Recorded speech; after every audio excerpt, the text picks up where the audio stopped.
If you don't like decimals, just get rid of them. I notice that the first term has two decimal places.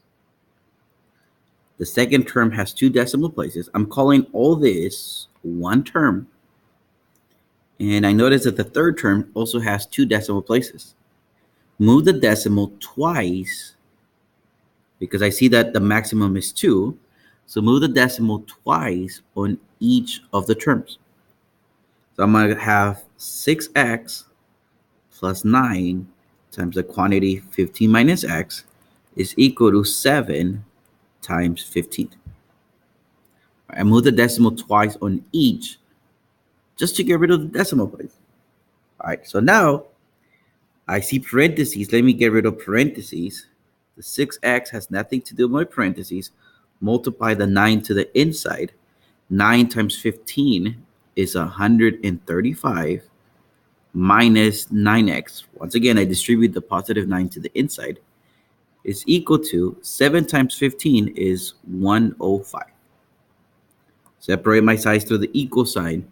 I'm going to start by simplifying the left. 6x minus 9x. That gives me negative 3x plus 135 is equal to 105.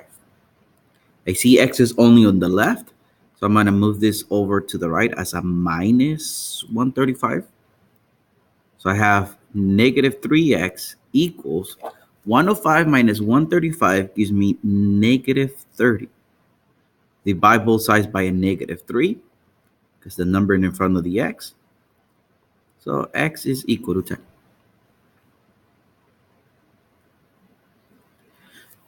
Now we're going to start looking at special cases.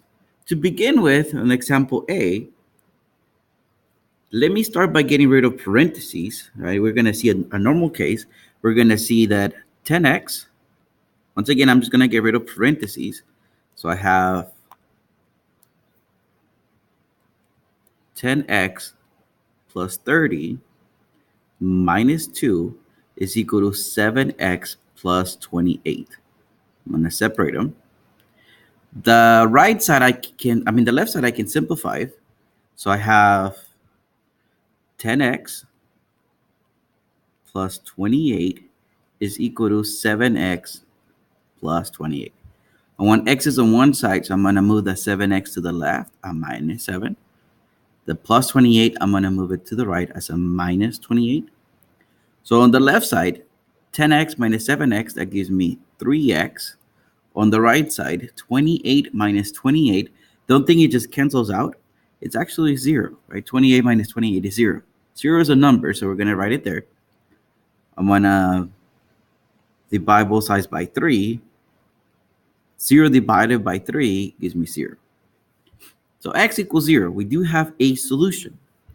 Now, our book, my math lab, once we have a numbered for our solution, we're going to call this conditional.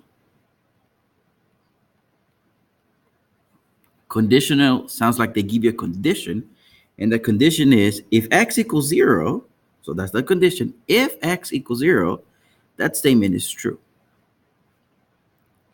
Okay, now let's take a look at B. Let me start by getting rid of parentheses. So I'm going to have 5x minus 15.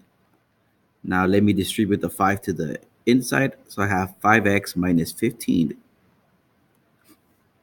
I'm going to move the x's to the left. So minus 5x.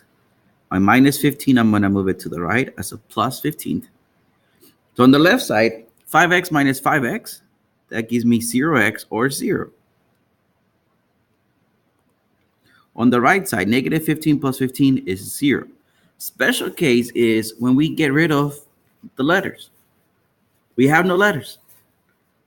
Now, there's two special cases. One, where the numbers on each side of the equal signs are the same number, our case in this time.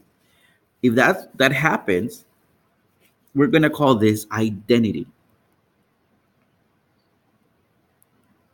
You guys have heard the term infinite many solutions.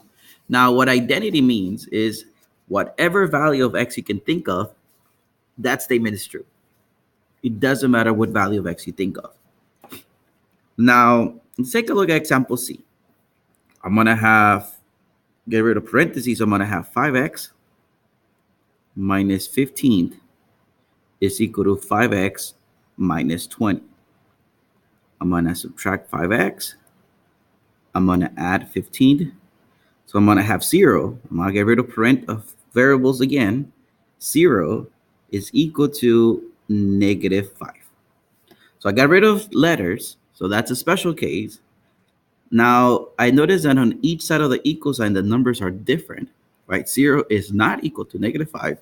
So this is what we're going to call contradiction.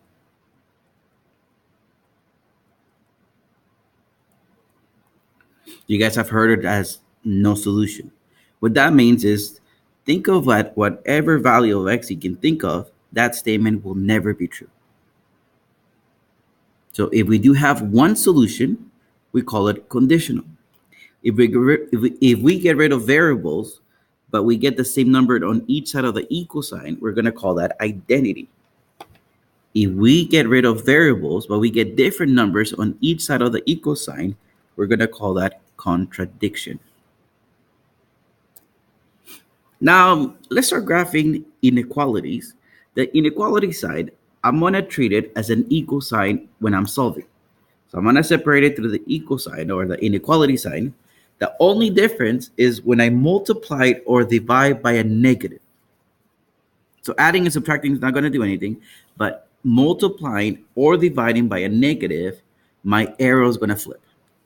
So here, my negative 7, I'm going to move it to the other side as a plus 7. I'm adding, so I'm not doing anything to the inequality sign. So I'm going to get that x is less than negative 5. Now, for inequalities, I do recommend leave the x on the left or leave the variable on the left side. On equal sign, it doesn't matter, but for inequalities, it does matter. So leave the variable on the left. Your number line, let's call this 0. So my negative 5 is right there. If it's not labeled, label it as you need it.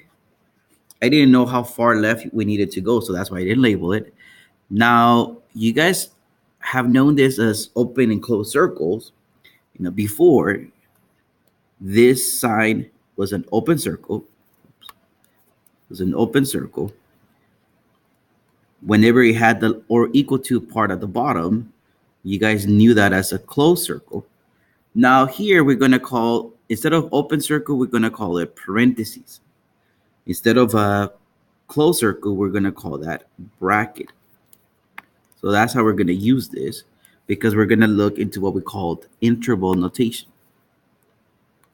Okay, so see here I see a parentheses because it's not an or equal to.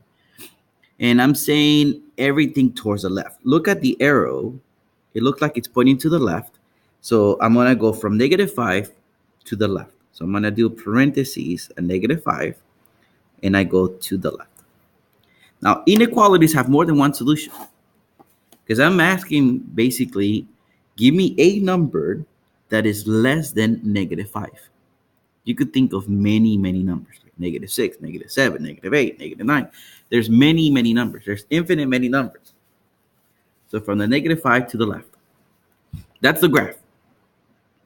Now, I know that in your homework, they're going to ask you for interval notation. Now, on the graph, I'm looking at how far left do I go? How far left do I go? I go all the way to negative infinity. Infinities are always parentheses because we never reach them. So I go all the way left to negative infinity. Then I go all the way right to negative 5. So that's my interval notation of this solution.